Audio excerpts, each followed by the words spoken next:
Good morning. Welcome to the Weather Desk. I'm meteorologist Craig Moeller, broadcasting from the 13 News Now studios in Southeast Virginia, serving Hampton Roads and Northeast North Carolina. You know, here on the Weather Desk, if you're a regular viewer, we cover not only weather here in Hampton Roads, but weather across the country and around the world.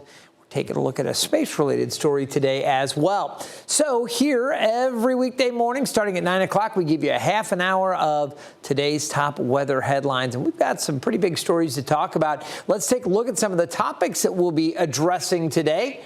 First of all, part of Camp Mystic is reopening in Texas. You remember just the horrific floods that occurred on July 4th of last year. Well, we're going to have an update on part of Camp Mystic reopening down there.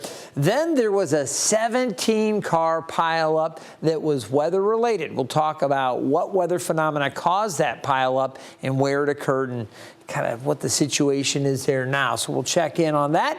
In addition to that, we're going to talk about Mount Kilauea. It is erupting again, and it's been a very active cycle. You know, we've talked about Mount Kilauea a lot over the last several months, and it is erupting again.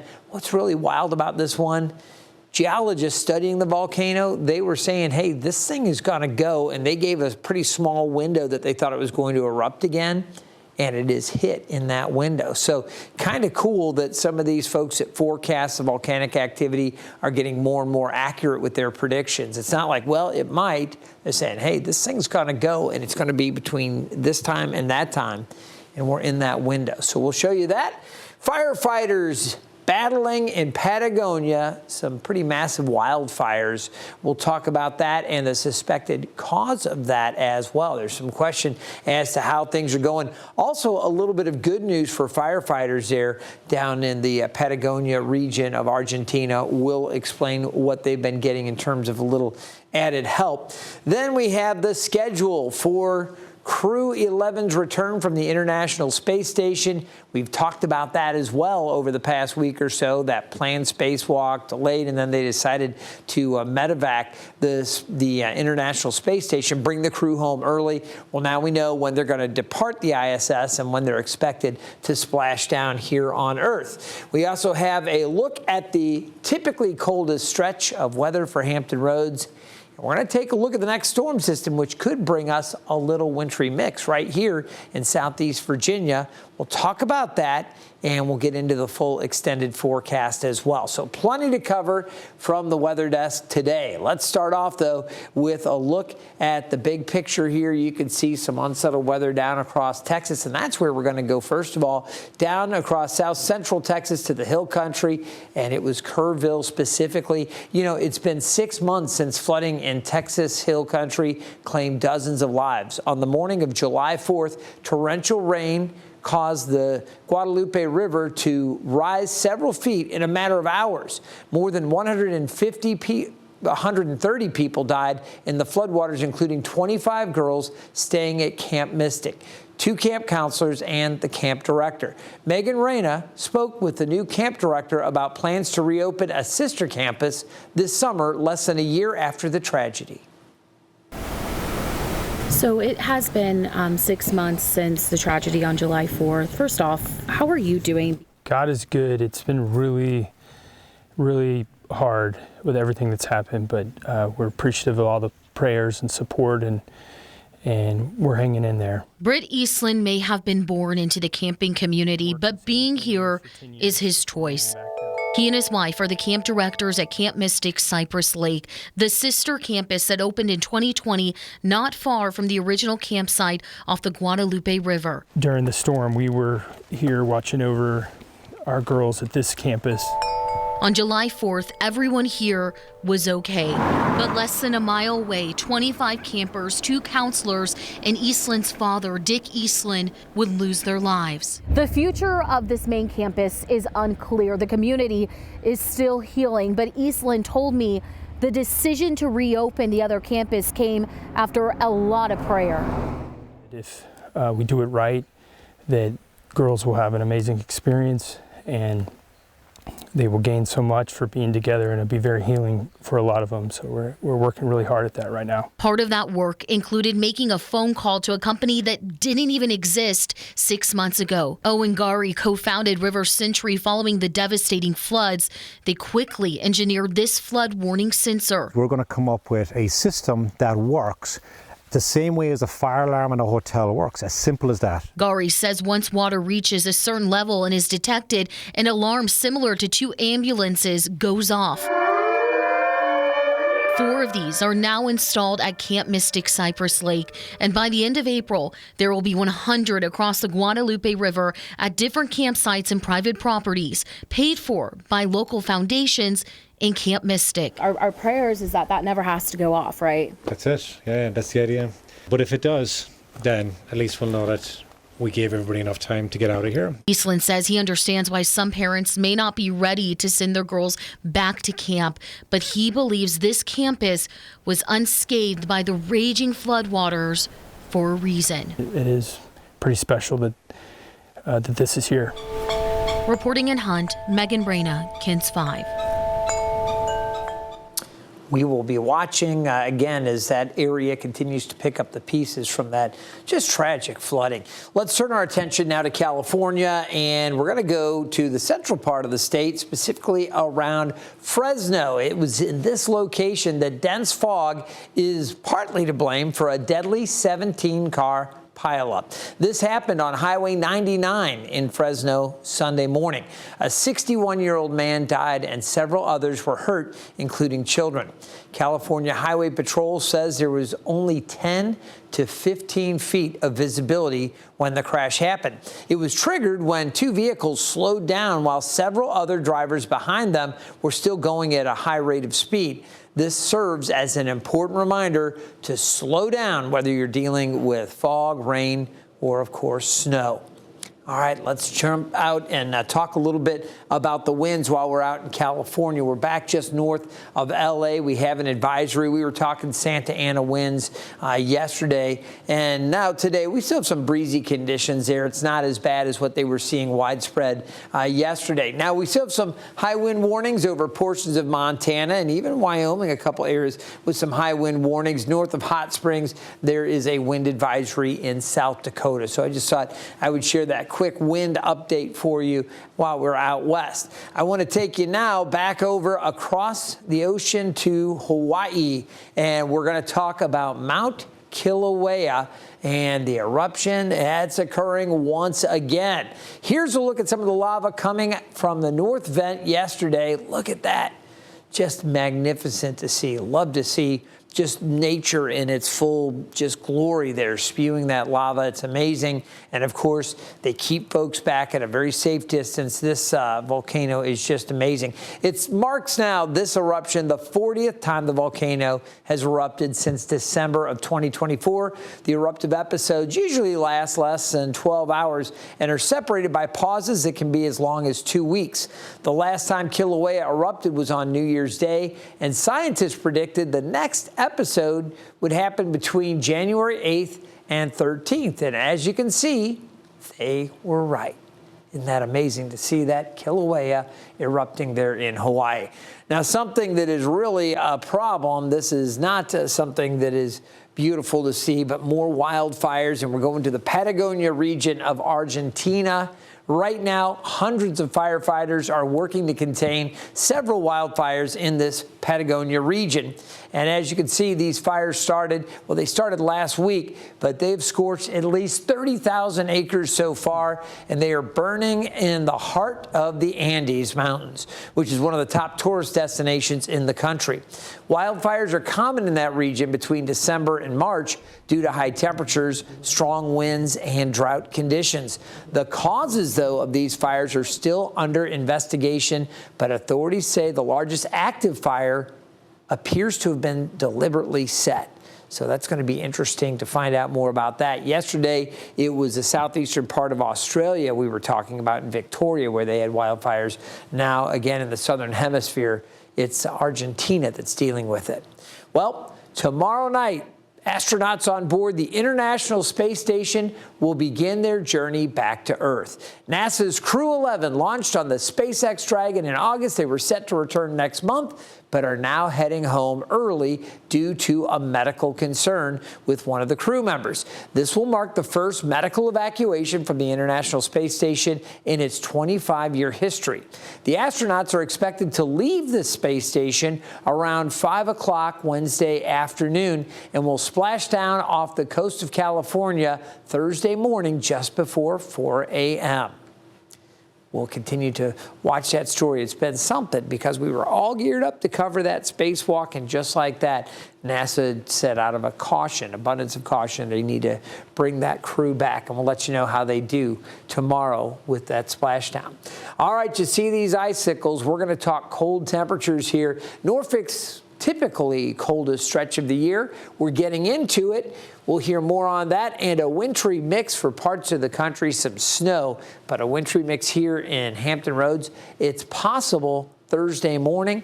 I'll show you how the models are handling it, what we expect, and what you can expect as we look ahead into next week.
Welcome back to the Weather Desk. We're so glad you're with us. You know, January 2026, we started off chilly here in Hampton Roads with temperatures a little bit below average for the first 4 days. Then we went through a warm week. And look at this, last Friday and Saturday, mid-70s. Everybody was out in shorts. A lot of folks maybe even spent a little time on the beaches. I know I took a walk along the beach. It was great, an early test of spring. It went cold yesterday and really, really cold with highs only in the 40s across the region. Now, temperatures are warming up a little bit, but this weekend, it's kind of interesting. We had that little taste of spring, but we are now coming in to the time where we typically find the coldest stretch of the year for our region. Meteorologist Hunter Forrest walks us through what to expect in the coming weeks. The coldest stretch of the year is just around the corner, January 13th through the 24th. And history tells us just how impactful this period can be. Looking back at past years, this time of year can deliver some dramatic winter weather. But on average, daytime highs during this window hover right around 50 degrees, making it the chilliest stretch of the entire calendar. But that number only tells part of the story. In reality, this time of year has produced some incredible extremes. We've seen temperatures plunge all the way down to -3 degrees in 1985, the coldest temperature ever recorded in Norfolk. Yet, remarkably, during this very same stretch, we've also seen unusually warm air surge in, pushing highs into the upper 70s. In fact, we've reached about 77 degrees 5 different times between the 13th and the 24th, showing just how volatile midwinter weather can be. And it's not just about temperature swings. The biggest January snowfall on record occurred during this window, with nearly 10 inches piling up back in 1893. So, as we move into this historically cold stretch, it's a good reminder to stay weather aware. This is when winter tends to show its full range, from Arctic blasts to surprise warm-ups and everything in between. For 13 News Now, I'm meteorologist Hunter Forst. All right, Hunter, doesn't look like we're going to see anywhere near the warmest we've seen as we look forward out over that range of days that Hunter just highlighted. We've got below average temperatures generally setting up. I'll show you how things look here. The 5-day outlook today and tomorrow actually a little bit above average. But as we go out, you'll notice much colder air comes in Thursday and Friday. We get a little bump on Saturday, right around that average high of 50 degrees for Norfolk. And then after that, some more cold air plunges into the region. Take a look at the 6 to 10 day precipitation outlook. It's going to be drier than normal, most likely for the southeast U.S. up through the mid-Atlantic. You can see here back across portions of the Great Plains, we've got drier conditions as well. And it looks like the Northwest is finally going to be getting maybe a little more prolonged dry weather. They certainly could use it after all of that moisture that's streamed in to this part of the country over the past couple of months. So this isn't bad. A little more maybe excessive moisture up along the Montana, North Dakota kind of border with Canada there, and a little bit along the northern Great Lakes. But again, a good chunk of the country should be drier. Now, this is what I really wanted you to see, the temperature outlook, 6 to 10 days out. This is the 19th through the 23rd. It is likely that here in the eastern third of the country, we are going to be below normal. A lot of times we talk about a big kind of almost like a teeter-totter when one side is cold, the other side is warm, and that can kind of go back the other way as well. You remember when we had the warmer weather, they were cooler and wet out across the West Coast. Well, when we look out 6 to 10 days, you can see this part of the country, the Four Corners region through Southern California, and really all the way up into Idaho, Montana, Wyoming, they're expected to be above average when you take a look at all of those temperatures. So that's the 6 to 10 day temperature outlook. All right, we're going to take a look at some temperatures right now across the region. We have temperatures in the mid-30s, upper 30s near the coast, near 40 around Hampton. As we take a look at the big picture, let's take it full. I want to walk over to the big board so we can get into what's going on here with the weather and the outlook. Showers down across Texas. You see that here, nothing severe. And up around the Great Lakes region, some unsettled weather. We've got rain. We've got some mixed precipitation around the mitt here with Michigan, lower peninsula Michigan. I lived up in Detroit. So where are you from in Michigan? Well, I live right here is how we kind of did it back then. But anyway, you can see up into Lake Huron some mix with some snow. You head to the Dakotas, they've got some rain, a little bit of snow flying. Again, windy up in this part of the country here. But aside from that, there's really no severe weather threat for today. And even the flood outlook, I was looking at that. There's no area that is pegged for excessive rainfall. So some good news there as we take a look. Now, I do want to talk to you about changes coming, and I'm going to start off by showing a couple of the models and the bigger picture, the whole country with the Euro and the GFS model. Then we're going to focus on Hampton Roads because it's possible we could see a light mix here in Hampton Roads.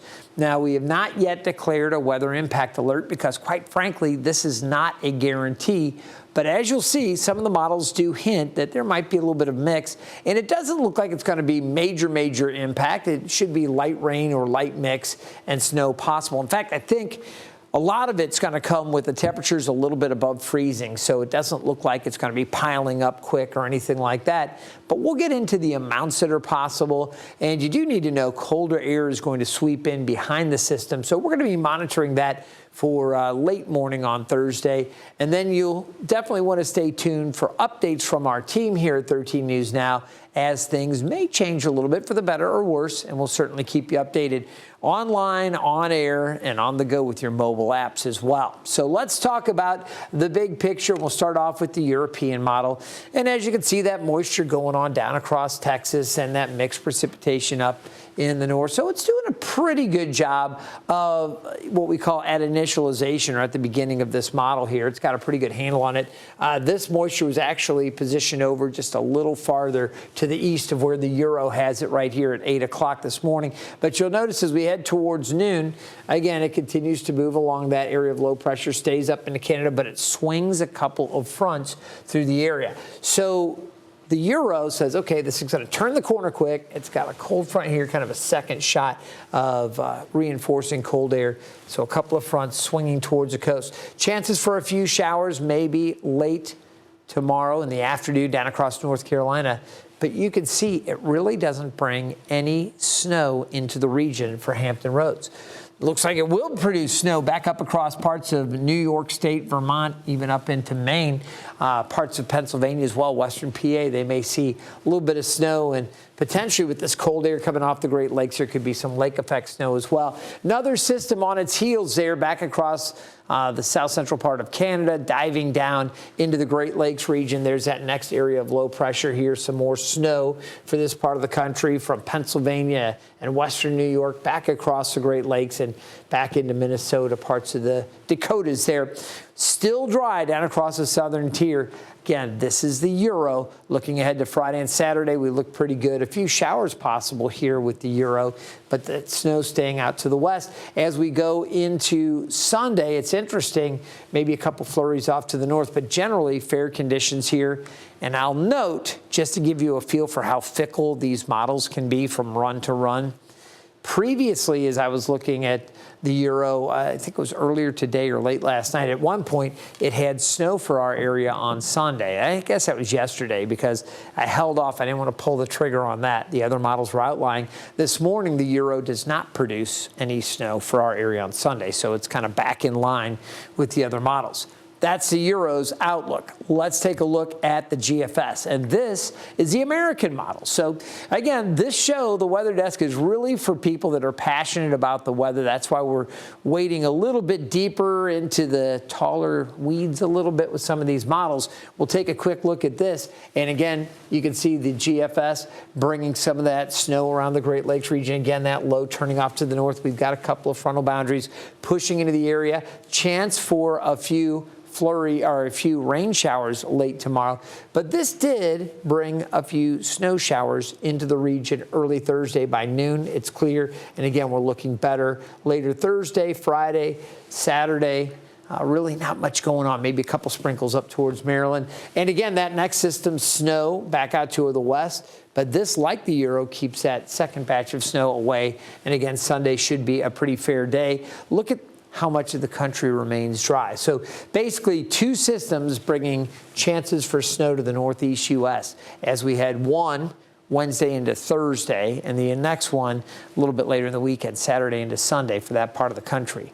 Now let's take a closer look at what the Futurecast holds for Hampton Roads. And we'll start off here with the look. This is now the graph model. So as we take a look here, plenty of sunshine today. Beautiful southwest winds push our temperatures up into the mid-50s. We are back up above average. Our normal high is 50. Yesterday, 48. We were below average today, mid-50s as we head through the afternoon, upper 50s maybe for a few inland spots. Heading into the overnight, mainly clear, maybe partly cloudy at times, but generally mainly clear. Tomorrow, this is when we are going to see the clouds on the increase and maybe a couple of passing showers over eastern North Carolina. Now, this is the graph model. This is a higher resolution model, and you can see it does bring initially some rain showers in around 1:30. A little bit of snow or mix here. And as you look at the temperatures that correspond with what the model's projecting in terms of precipitation, you might be scratching your head a little bit. You're looking at this going, okay, low to mid 40s for temperatures, but we're getting a little bit of mixing here. Now, aloft, obviously, it's much colder. So you've got your surface temperatures, which are shown on the map here. But once you go up in the atmosphere a little bit, there's colder air up in the clouds, obviously, where that snow is forming. As the snow falls, it may pull some of that colder air down for some snow showers to mix in off to the north. You'll see apparently there's that chance with the graph model all the way down into Hampton Roads and up on the eastern shore, the northern neck, middle peninsula, and the peninsula. Again, temperatures here low to mid 40s. So even if that snow is falling, if the ground is warmer, we've got a couple days where temperatures are going to be in the mid, if not mid to upper 50s, thanks to the southwest winds. With that colder air coming in as the snow falls, what's it going to do? It's going to melt, obviously, on that warmer ground. Now, sometimes if the snow's really intense, you can get the snow kind of overtaking that warm air layer at the surface, and you can get a little bit of snow accumulating, especially on some of the elevated surfaces. And these temperatures may cool down a bit more than what you're seeing depicted by the graph model. But I do want to mention, again, this is kind of the thinking right now as I'm looking at this. Okay, so that starts to pull away, and the graph also moves the moisture out by like 5, 6 o'clock. We're pretty much done with it. The other models hold it a little bit later. You see the temperatures tumble. Now we are cold enough to support snow, but the moisture is out. So those temperatures really falling as the precip exits. That's important.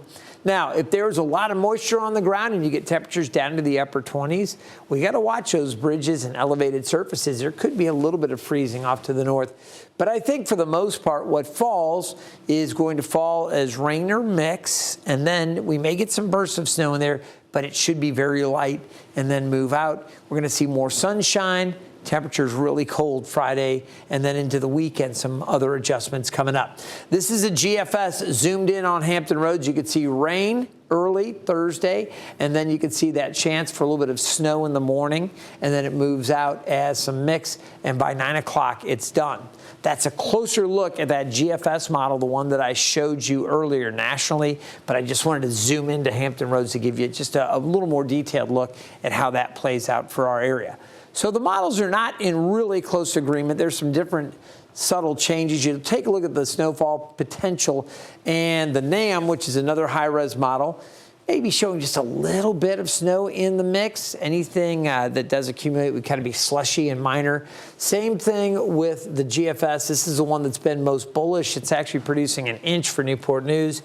But I just showed you those temperatures, probably too warm for most of that to stick. So we might see a little bit of slushy stuff, and you can bet our weather team and our news team will be here to cover it for you. If we do get something, our Weather Impact Interceptor will be out in that. But remember, the Euro not producing much at all. Tappahannock with just 1/10 of an inch.